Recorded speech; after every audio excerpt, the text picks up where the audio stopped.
నమస్తే, నేను మీ సురేందర్, రాఘవపేట్, కోరుట్ల. సో కోరుట్ల నియోజకవర్గ ప్రజలకు ఒక విషయం చెప్పదలుచుకున్నాను. ఎవరు నాన్ లోకల్? 2009 నుంచి 2023లో జరిగిన అసెంబ్లీ ఎలక్షన్ల వరకు ప్రత్యర్థులు ఎవరు? గెలిచిన ఎమ్మెల్యే కల్వకుంట్ల విద్యాసాగర్ రావు గారు అయితే ఓడిపోయిన వ్యక్తి. 2009లో జువ్వాడి రత్నాకర్ రావు గారు, 2014లో ఎమ్మెల్యే టికెట్ కొమిరెడ్డి రాములకు వస్తే సెకండ్ ప్లేస్ వచ్చిన వ్యక్తి.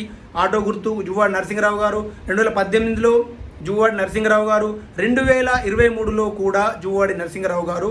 కానీ ధర్మపురి అరవింద్ గారు నాన్ లోకల్ వ్యక్తి, నిజామాబాద్ ఎంపీ అయినటువంటి ధర్మపురి అరవింద్ గారు రావడం, ఆయన 2వ ప్లేస్లో, జువ్వాడి నరసింహరావు గారు 3వ ప్లేస్లో రావడం జరిగింది.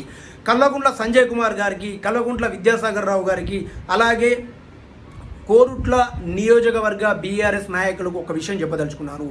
మీ నాయకుడిని ప్రశ్నిస్తే ఇన్ని మాటలు. ఒకరేమో వార్డు మెంబర్ కూడా గెలవలే, మమ్మల్ని ప్రశ్నిస్తారా? ఇంకొకరేమో నాన్ లోకల్ హైదరాబాద్లో ఉంటారు.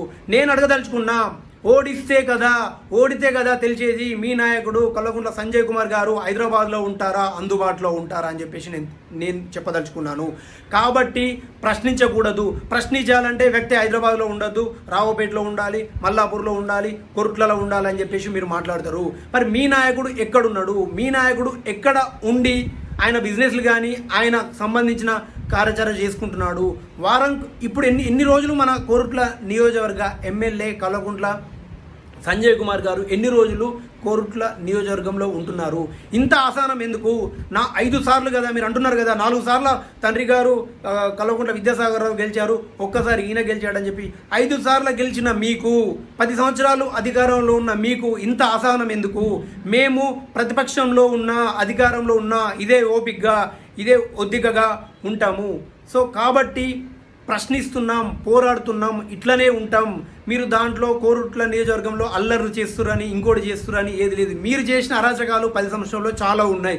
కానీ మేము ఎమ్మెల్యే లేకున్నా, అధికారంలో లేకున్నా ఓపిక పట్టినాం. ఇప్పుడు మేము అధికారంలో ఉండి కొన్ని ప్రశ్నిస్తే ఎమ్మెల్యే గారు చేసినటువంటి అవాకులు చెవాకులు అబద్ధాలను ప్రజలకు చెప్పదలుచుకుంటే మీరు ఇవన్నీ రూల్స్ మాట్లాడుతున్నారు. కాబట్టి తెలియజేస్తున్నాను ఒక విషయం, ఓడిపోతే తెలుస్తుంది అందుబాటులో ఉండేదెవరో, హైదరాబాద్లో ఉండేదెవరో. జై తెలంగాణ. ధన్యవాదాలు.